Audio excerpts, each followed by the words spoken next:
Bienvenidos a una nueva charla de viajes. Hoy con Sebastián Álvaro, alpinista, aventurero, escritor y director durante 27 años del programa de televisión Al filo de lo imposible, con el que hizo más de 200 expediciones y con el que he tenido la oportunidad de hablar sobre viajes, sobre montaña, también sobre televisión. Y nada, decir que ha sido un auténtico placer y espero que disfrutes de esta charla tanto como yo.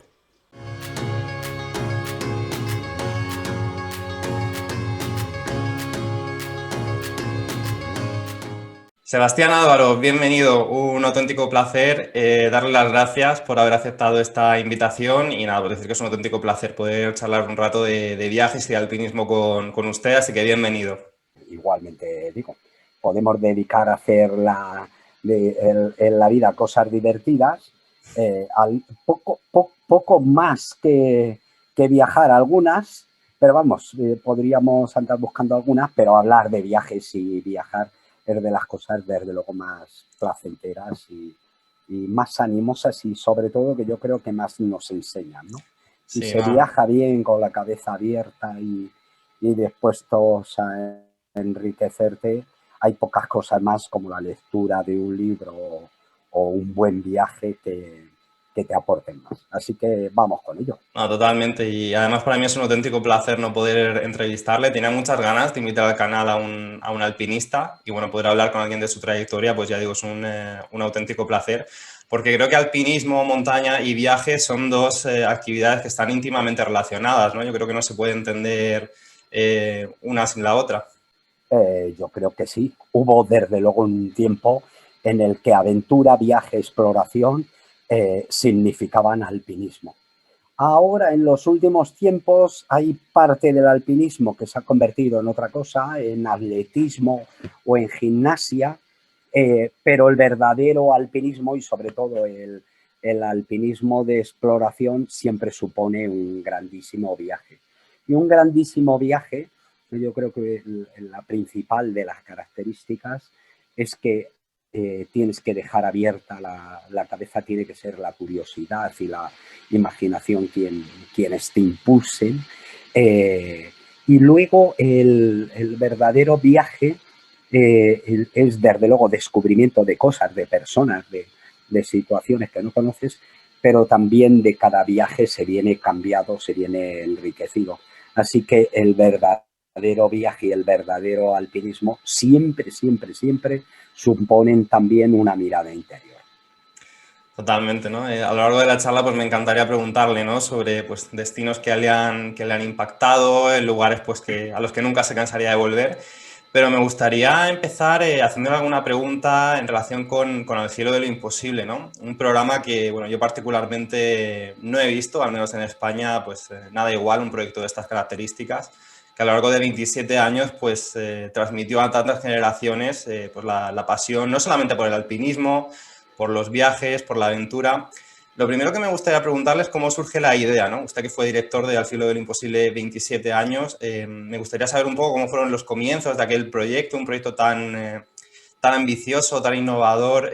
¿Cómo convencieron a la gente de televisión española de llevar a cabo este proyecto? ¿Cómo fueron aquellos inicios? ¿Lo tuvieron fácil o tuvieron muchas trabas para sacarlo adelante? Hombre, sacar un proyecto en televisión, sea de televisión española o cualquier otra, siempre es difícil.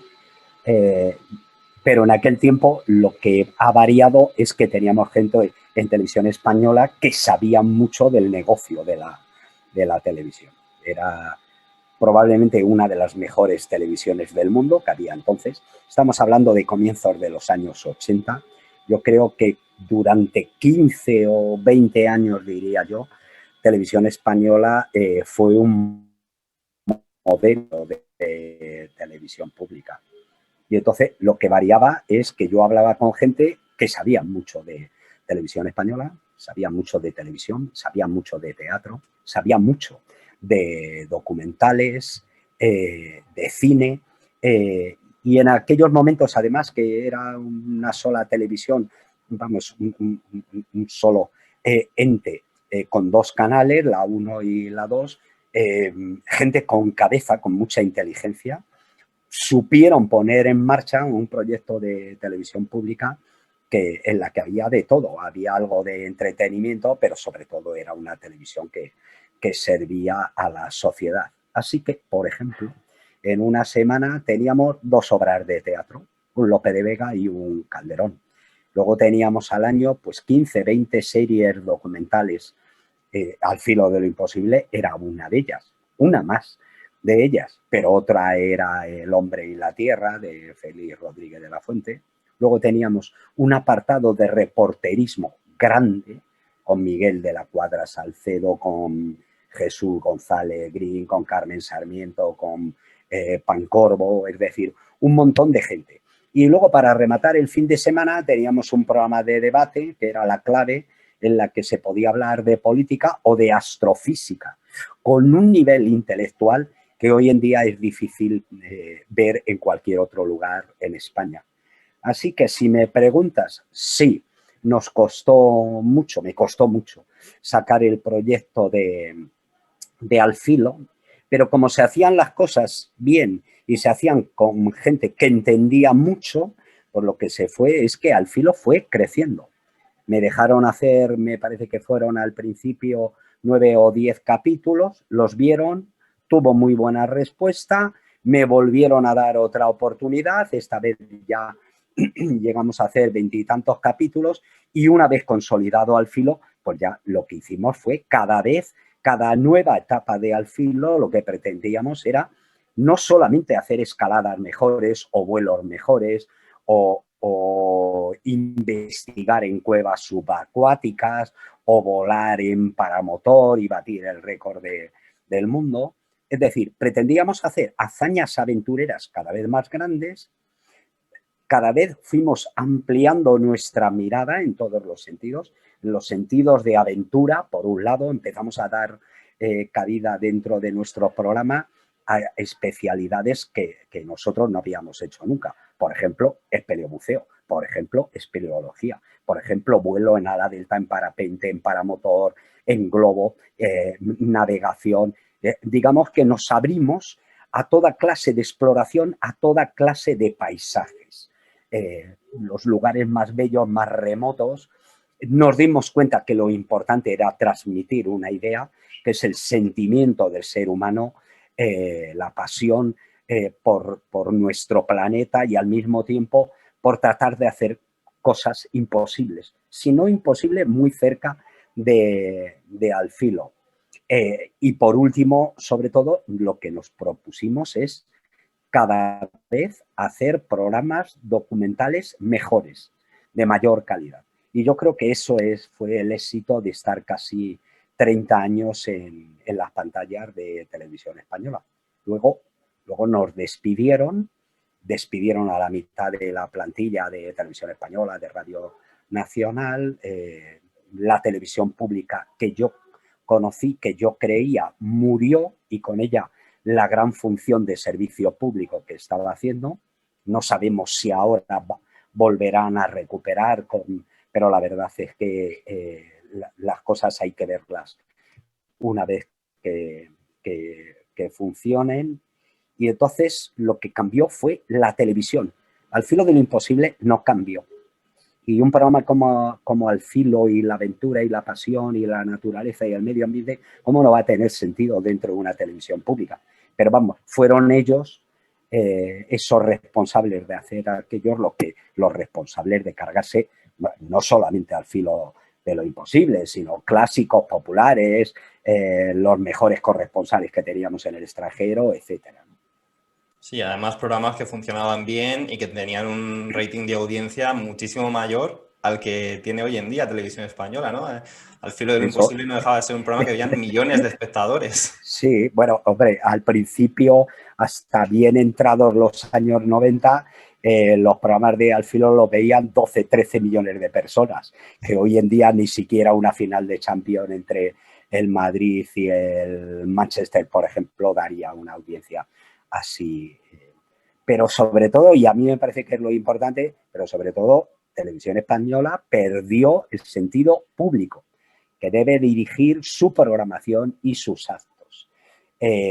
Si Televisión Española hace lo mismo o peor que las televisiones privadas, pues entonces la verdad es que es muy difícil defenderla. Eso por un lado. Y luego, desde luego, que no tiene ningún mérito decir que todo lo que hacíamos se veía más que la tele de ahora, porque la tele de ahora es la tele es de toda su historia que menos audiencia tiene. Y aun diciendo eso, yo diría que eso no es lo importante. Lo importante de una televisión pública no es cuánta gente la vea, sino si realmente tiene vocación de servicio público y hace cosas de calidad que sirven para la educación de la gente. Yo creo que eso es lo fundamental. O si te ve solo 1 millón de personas, bienvenido sea. Yo, de todas maneras, como soy un optimista nato, pienso que si se hiciera una televisión más parecida a la que tendríamos, pues seguramente, bueno, y luego se mantuvieran los equipos directivos 4 o 5 años, que es lo que habría que hacer, déjelos usted trabajar, deje de llamarles y de importunarles, deje de imponerles consignas políticas. Bueno, si se hiciera eso, es probable que podríamos rescatar una televisión pública que sirviera a todos los españoles y que además sirviera a nuestro Estado democrático precisamente en lo que tiene de libertad, de democracia, de valores. Que en definitiva para eso debería ser la tele pública. Pues sí, totalmente de acuerdo, ¿no? con lo que comenta. Entrando un poco a todas aquellas expediciones, ¿no? que realizaron a lo largo de 27 años, creo que fueron más de 200 expediciones. Sé que es muy difícil, ¿no? Pero me gustaría preguntarle si hay alguna que recuerde, no sé si decir con especial cariño, pero con especial, no sé, satisfacción, porque consiguieran una hazaña muy complicada, que todo saliera bien. Y también si recuerda alguna como la más complicada, una que especialmente pues le supusieron muchísimas trabas, muchísimos impedimentos. No sé si hay algunas que le puedan venir a la cabeza así por encima de otras. Es que es muy difícil, ¿no? Tengo, yo creo que ahora cerca de 250 expediciones. De repente me estaba diciendo una que se haya dado mal, complicada. Coño, acabamos de venir de Nepal que casi nos salimos. Es decir, hemos pasado el COVID, afortunadamente leve, en el peor sitio y en el peor momento, en Nepal. Quiere decir que mi preocupación no era por mí, porque si algún día tengo que morir y ya está. Me preocupaba que había ido con 22 personas, entre ellas un equipo de rodaje en el que dirige mi hijo, y yo decía, joder, no puede ser que la primera vez que viene mi hijo a Nepal le traiga y esté viviendo una situación como esta. Y luego yo era responsable también de la vida de toda la gente que hemos llevado afortunadamente. Eso nos ha valido de mucho, es gente bregada, que hace mucha montaña y que ha sabido comportarse como un equipo, que es lo básico para sobrevivir en momentos duros. Pero hemos vivido una situación mala, pero mala, muy mala, ¿no? He estado realmente muy preocupado muchos días que no he podido dormir, y luego cuando he llegado a España durante 3 o 4 días me he encerrado y no quería saber nada del mundo. Pero es difícil, como te decía, entre 250 expediciones, elegir, ¿no? Podría picotear, ¿no? Siempre guardaré un recuerdo especial la primera vez que fui a grabar, a filmar, mejor dicho, un programa al Karakorum, y vi las montañas más bellas y más impresionantes de la Tierra. No lo he olvidado, y tanto no lo he olvidado que he vuelto a Pakistán 60 veces. Vamos, es decir, de ese tipo. En Nepal y en el Himalaya habré estado 20. Y guardo recuerdos, no exactamente en lo que nos costó, en lo difícil o en lo bien que nos salió, ¿no? Me quedan ahora retazos y recuerdos, la mayoría muy buenos, y 2 o 3 muy malos. Los 2 o 3 muy malos, los que perdimos a un compañero, ¿no? El accidente de Acho Apellaniz en el K2 en 1994 y la muerte de Xavi Turriaga en el año 2003 en Guadalupe, ¿no? ¿Cómo se puede olvidar eso, ¿no? Digamos que hay determinadas cosas, determinadas ausencias y determinados dolores que no se van a olvidar nunca y que te van a acompañar durante toda tu vida. Pero al filo estuvo sobre todo lleno de buenos momentos, de momentos alegres. Hacíamos cosas que estaban muy bien hechas, nos lo pasábamos muy bien, y el producto que hacíamos servía a la gente no solo se lo pasaban bien, se entretenían viendo la escalada del K2, es que además aprendían. Y probablemente una o dos generaciones de nuestro país empezó a amar la montaña, la aventura y también el respeto por el medio ambiente.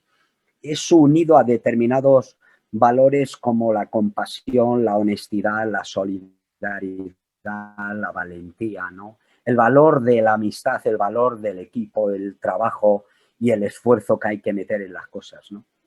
Así que podría picotear en 4 o 5. Pero, por ejemplo, si cierro los ojos, de repente me viene un atardecer del Taklamakan, una travesía en un desierto de casi 700 kilómetros que hicimos en medio del Xinjiang chino, o la travesía que hicimos de casi 1000 kilómetros en el Gran Mar de Arena entre Egipto y Libia, pero luego un montón de expediciones.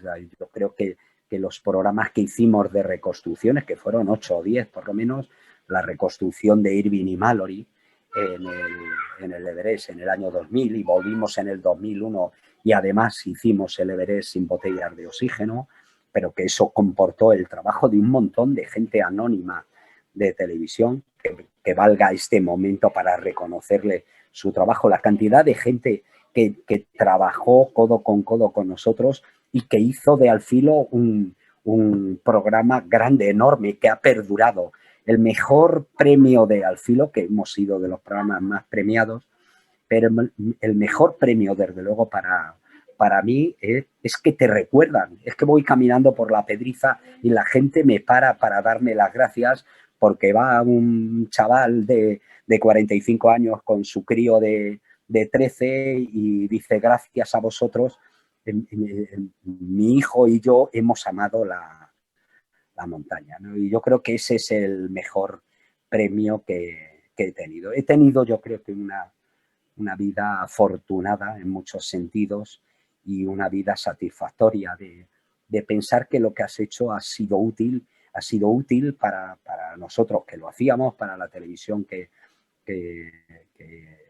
era la responsable del programa y que se ha quedado ahí con 350 capítulos de Al Filo, que un día podrían, por cierto, ya puestos a poner una coletilla, un día los podrían ordenar y poner algo inteligente en cada capítulo. En fin, pero bueno, ese es otro apartado. Y si no lo saben, por cierto, que me llamen, que deben de tener el teléfono. Digamos que todo eso fue satisfactorio y además en la mayoría de los casos es divertido. Bueno, al otro lado habría que poner pues todo el esfuerzo, todo el curro. En Al Filo no había horario.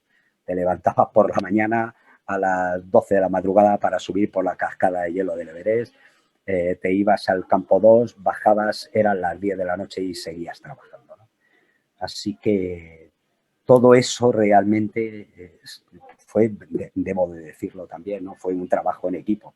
Yo era el jefe de toda esa banda de desarrapados, como dice, como canta Serrat, ¿no? Esos tipos, ¿cómo les llama? Arrogantes, me parece, o una cosa, tiene una palabra parecida. Gente, sí, que tenía muchos defectos, pero con los que se podía ir al fin del mundo. Y fuimos.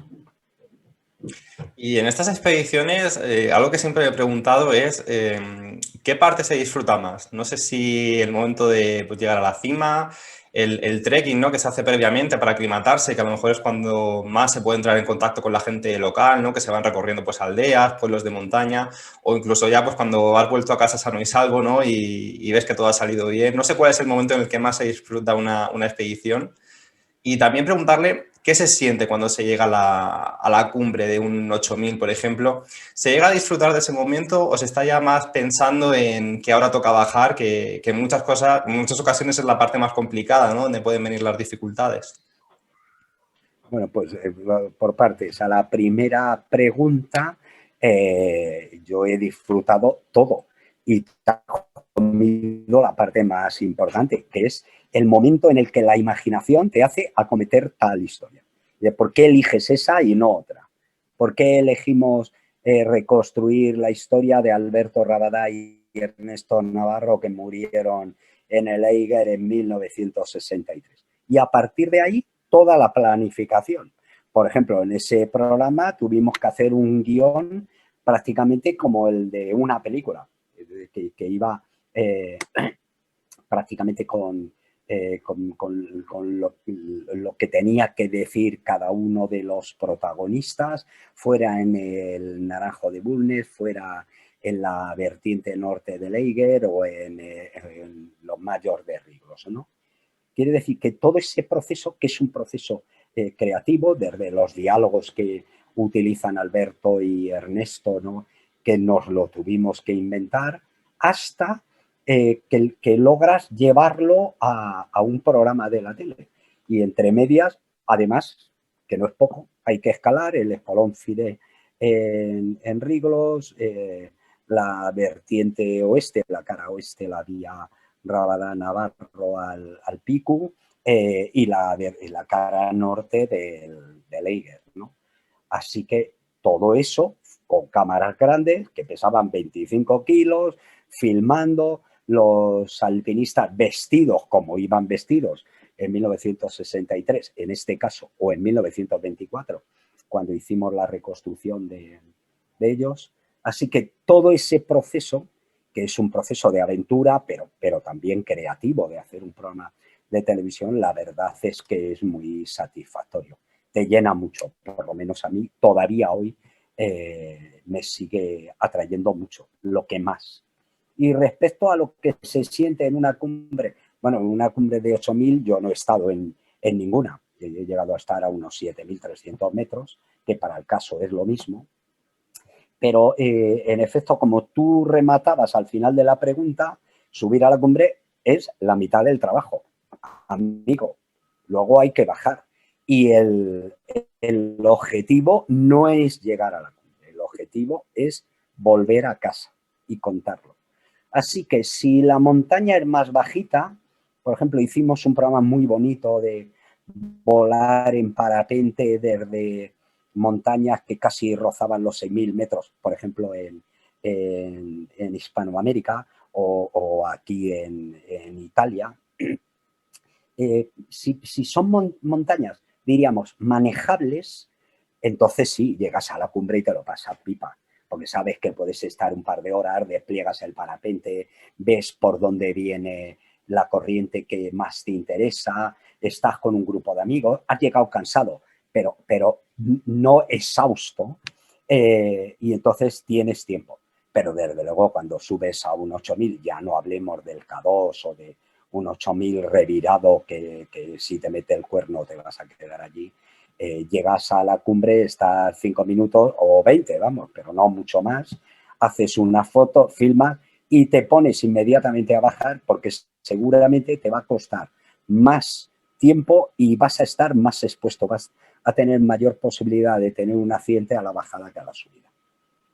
¿Y es el K2 la montaña más difícil, más complicada? A veces se comenta si la Annapurna, el K2. ¿Cuál cree usted que es la más...? Bueno, todas son complicadas, ¿no? Pero ¿hay alguna que sea especialmente difícil? Hombre, esa unión de dificultad y peligrosidad yo creo que lo da el K2. La Annapurna es peligrosa porque la montaña se te cae encima y en realidad tus débiles fuerzas no valen para nada o sirven de poco. Lo único que puedes hacer es rezar y, si eres creyente, y pasar corriendo por la zona donde caen avalanchas y que sea lo más rápido posible, ¿no? En el K2, sin embargo, es una montaña que es compleja desde el principio. Desde que estás en el campo base y estás planificando el ataque a la cumbre, sabes que vas a tener peligro. Subiendo al campo 1, cuando estés en el campo 2, a partir del campo 2 vienen las grandes dificultades, la chimenea house, montar el campo 3, que vas a llegar justo, ya no hablemos de montar el campo 4, que ya estás a 8.000 metros y cuando estás ahí estás hecho polvo, y estamos hablando que estás escalando sin botellas de oxígeno. A partir de ahí te queda una montaña encima de otra montaña que es muy peligrosa. Y cuando llegues a la cumbre, si tienes mucha suerte y lo consigues y estar 20 minutos y has hecho 3 fotos, deberías de ser consciente que 1 de cada 9, 1 de cada 10 alpinistas, estadísticamente hablando, aproximadamente, no sé cómo estará la estadística hoy, pero no debe de haber variado mucho, 1 de cada 9, 1 de cada 10 alpinistas que sube a la cumbre del K2 no baja al campo base con vida. Y algo que quería preguntarle, ¿no? Desde el punto de vista deportivo también, es un poco, bueno, sobre la preparación, ¿no? Que un alpinista debe llegar las semanas, meses antes de intentar ascender a una cumbre de este tipo, Annapurna, K2, cualquiera de los 8000, incluso bueno, montañas de 6 o 7000 metros, pues requieren una condición física magnífica. Pero también me gustaría preguntarle si un alpinista tiene también algún tipo de entrenamiento psicológico, porque bueno, ya hemos comentado, ¿no? Es un deporte de riesgo en el que se pierden compañeros, se debe de pasar por situaciones durísimas desde el punto de vista psicológico. No sé, ¿cómo es el entrenamiento a la hora de afrontar una subida de estas características? Si aparte de la parte física, vamos a decir, ¿hay también algún tipo de entrenamiento psicológico o eso ya depende pues, de cada uno, cómo lo pueda llevar? Hombre, cada persona, cada ser humano, cada hombre, cada mujer, somos diferentes y el apartado psicológico, en efecto, es importantísimo para escalar una montaña, pero también lo es para elegir pareja, para buscar trabajo. Es decir, tener la cabeza bien amueblada ayuda mucho desde luego a escalar montañas. Y si ese tipo de cosas, además, las haces en equipo, un buen equipo de gente con la cabeza bien amueblada, es decir, toda la gente en sintonía, sabiendo que lo importante es la vida, no la cumbre, que no haya ambiciones desmesuradas entre nadie del grupo y que además todo el grupo sea una piña, a mí me parece que esas son las claves del éxito, entre comillas, ¿no? En realidad no es un éxito subir a una montaña, es una pasión que a veces sale bien y otras muchas veces nos sale mal. Lo importante, como decía, es regresar a casa. En nuestro caso, además, hacer un buen documental. Y entonces yo creo que ese fue también la clave del éxito de Al filo de lo imposible. Lo hicimos bien, en un 90% de las aventuras tuvimos éxito, hubo otro 10% que no conseguimos subir a una cumbre o volar de tal sitio, pero de todas las maneras hicimos un buen programa, porque hay muchas veces que te salen los programas mejor de fracasos que del éxito, ¿no? El éxito, como decía Kipling en aquella famosa frase, poema a su hijo, el éxito y el fracaso son dos impostores realmente. Y al margen del alpinismo, del himalayismo, usted ha tenido la oportunidad, ¿no? de viajar por prácticamente todo el mundo. Sé que también es muy complicado elegir, ¿no? Pero ¿cuáles han sido, no sé, los 3, 5 países que más le han impactado, que recomendaría a cualquier persona visitar? No sé si hay alguno pues, más especial que se le venga a la mente ahora mismo, o no sé, por ejemplo, uno en cada continente. ¿Con cuáles se quedaría? Es que primero yo debería de explicar a la gente que nos esté viendo que mis recomendaciones que no las sigan. Vamos, seguramente mi familia es lo que te diría, ¿no? Mis recomendaciones ya se ve que son atípicas, ¿no? Más que países recomendaría a alguien que ame la montaña, tiene que ir al Himalaya y al Karakorum obligatoriamente, pero que sepan dónde van.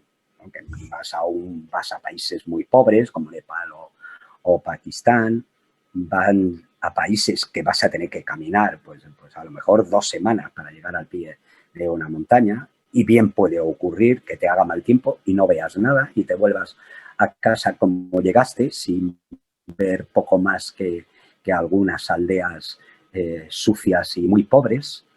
Desde luego esos 2 lugares de montaña, para los amantes de montaña, pues yo creo que son, iba a decir imprescindibles, pero también lo son los Alpes y la Pedriza, que la tengo aquí al lado de casa.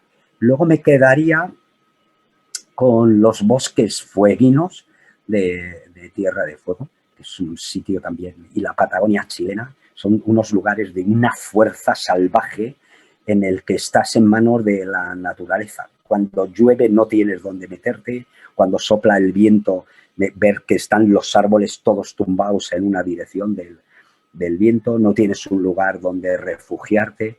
pero cuando sale 2 minutos el sol, te parece realmente un ensueño.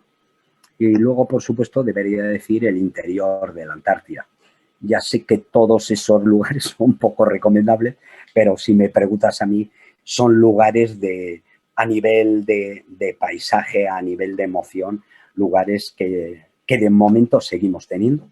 Pues son lugares que también en las que los peligros medioambientales y urbanísticos cada vez se ceban en ellos, pero que todavía se puede gozar de ellos por los viajeros, digamos, los viajeros que arriesgados.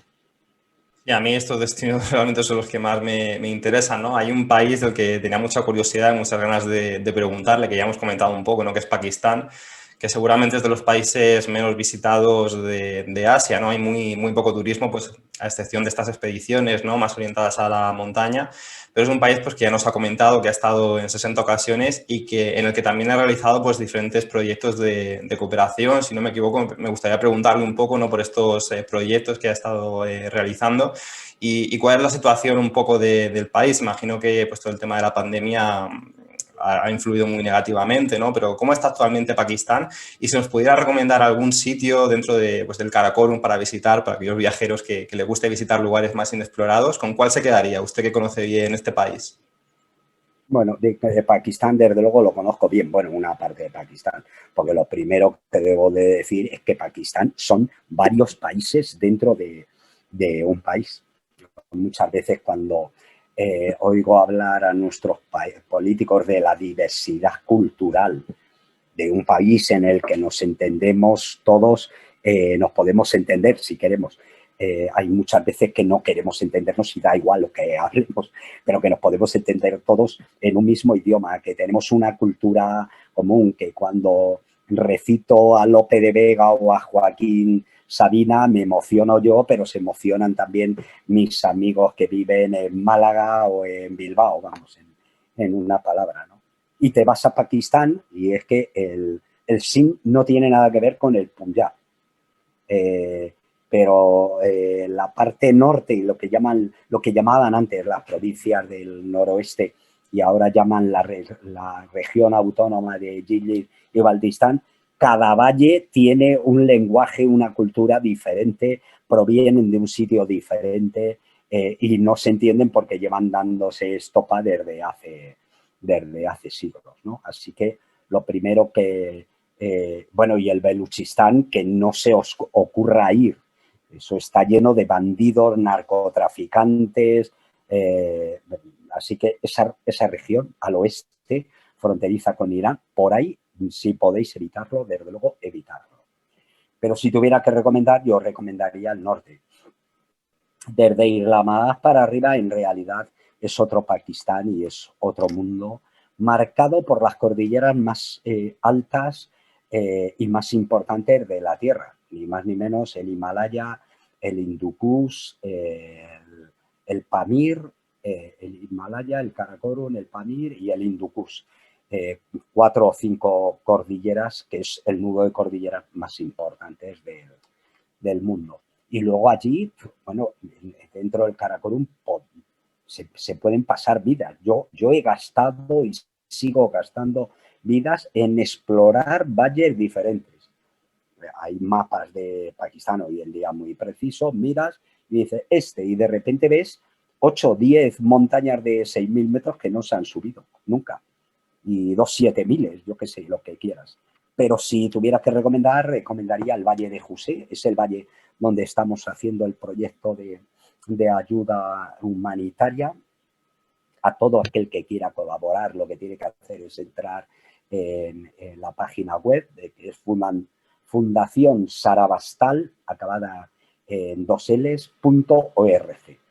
Y ahí cada cual puede contribuir con lo que quiera e incluso si eres médico y nos puedes echar una mano en tal especialidad que nos hace falta, pues terminarás yendo a José a ayudar a mis niños, los Pues aldeanos. dejaremos el enlace abajo en la descripción de este vídeo por si hay alguien que quiera colaborar y bueno, nos apuntamos todas las recomendaciones. Y ya para terminar, ya la última pregunta, bueno, estaría un par de horas aquí hablando con usted, ¿no? Pero ya, bueno, para terminar, me gustaría preguntarle si hay alguna expedición que no ha hecho y que le gustaría hacer, ¿no? Preguntarle un poco por el futuro, si hay algún viaje que tiene pendiente o algún proyecto que tiene pensado hacer, pues imagino lo antes posible, ¿no? Cuando la situación sanitaria lo permita. ¿Qué viaje sería? ¿Qué expedición sería? Bueno, hay una espina que tengo clavada, que lo que pasa es que creo que ya difícilmente, pero por ilusión y por ganas no me faltan, que es sobrevolar el caracol en el globo. Si te parece poco. Pero los chinos no nos dan permiso. Así que, pero no, desde luego me gustaría mucho todavía volver a intentarlo. Y todavía no hemos tenido la reunión de la fundación, pero yo creo que este verano volveremos a Pakistán, al Karakorum. Hay que ver, cuando me has preguntado la situación de la pandemia, como yo pienso ir más tarde, lo que voy a hacer es ver cómo está la situación por dentro de un mes aproximadamente. Pero yo creo que en la zona de montaña del norte de Pakistán la situación a día de hoy está bastante tranquila. Pero bueno, cuando fui a Nepal, el contagio en Nepal era menor que en Madrid. Y fíjate la que se montó, ¿no? Que casi prácticamente no hemos podido regresar a casa. Así que lo que hay que hacer es informarse bien y luego, desde luego, te van a pedir una PCR negativa, bueno, una serie de complementarios y el turista o el viajero lo que tiene que hacer es informarse bien y una vez bien informado tomar la decisión que creas que es más conveniente. Pues ojalá pueda terminar toda esta situación lo antes posible y podamos visitar pues, lugares tan interesantes y que tienen tanto que ofrecer como el propio Pakistán, ¿no? Pues nada, Sebastián, me gustaría, pues nada, ya para despedirle, pues darle las gracias de nuevo, ¿no? Decir que ha sido un auténtico placer poder haber hablado con usted y nada, pues espero que en el futuro, ¿no? Pues podamos volver a tener otra charla y quién sabe, pues incluso vernos en Pakistán, en Nepal, una zona que a mí, pues toda esa zona de Nepal, China, me encanta, me fascina. Y nada, pues simplemente darle las gracias por haber venido. Vas a tener posibilidad, porque lo que tienes que hacer es sacarte un visado e irte para allá. Los billetes de avión cada vez están, no sé si más baratos, pero desde luego son accesibles y Pakistán está lleno de gente amable y en contra muchas veces de la imagen que las noticias de Pakistán vienen a nuestro país. Hay que saber dónde vas y hay que saber con qué gente vas, que es lo importante. Pero vamos, eso te vale para las Maldivas y para el Karakorum. Pues nada, lo dicho, Muy Sebastián, pues bien. muchísimas gracias. Le mando un saludo, que se recupere, ¿no?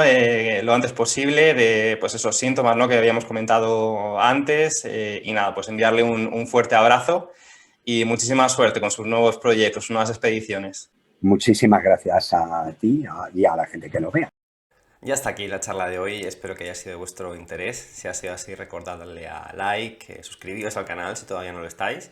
Y nada, por mi parte darle las gracias a Sebastián por haber accedido a participar en esta charla. Abajo en la cajita de descripción, como decía antes, voy a dejar el link de su fundación por si queréis echar un vistazo y colaborar de alguna forma. Y nada, pues me despido, daros las gracias por estar ahí, por vuestros comentarios, reacciones y nos vemos muy pronto en el próximo vídeo.